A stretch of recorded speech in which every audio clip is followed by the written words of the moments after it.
सानिका, घटस्थापनेबद्दल तू माहिती सांगितलीच. आज आपण बघणार आहोत पर्वतासन.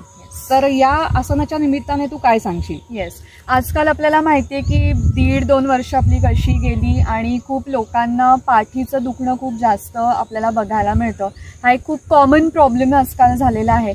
सो पाठ आणि आपली जी मान आहे यांच्या स्नायूंच्या बळकटीसाठी म्हणून मी हे पर्वतासन आज आपल्याला दाखवणार आहे. चला तर मग दर्शक हो, बघूया आपण पर्वतासन. नवरात्र रंगे योग रंग संगे. अर्थातच आपण यामध्ये आसन, प्राणायाम आणि मेडिटेशन म्हणजेच ध्यान साधना देखील करणार आहोत. मी तुम्हाला दाखवणार आहे पर्वतासन, ज्या आसनामुळे आपल्या पाठीच्या स्नायूंची आणि मानेच्या स्नायूंची देखील बळकटी वाढणार आहे. तर आता बघूया पर्वतासनाचा पहिला प्रकार.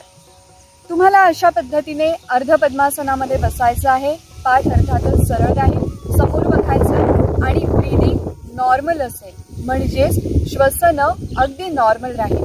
हात बाजूला, शक्य असल्यास डोळे बंद आणि हळूहळू हात वर घेऊन जायचे नमस्कार मुद्रेमध्ये.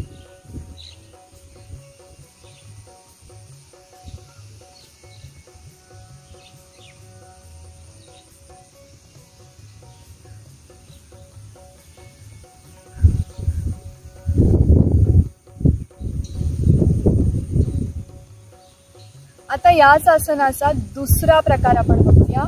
हात नमस्कार मुद्रेमध्ये छातीजवळ आणि हात हळूहळू वर उचलायचे.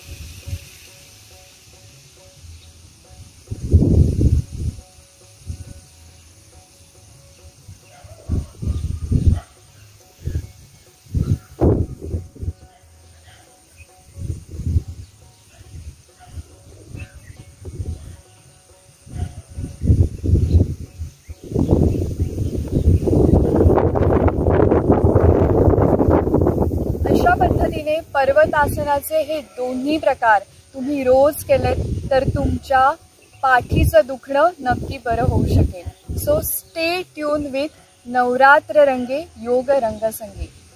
धन्यवाद.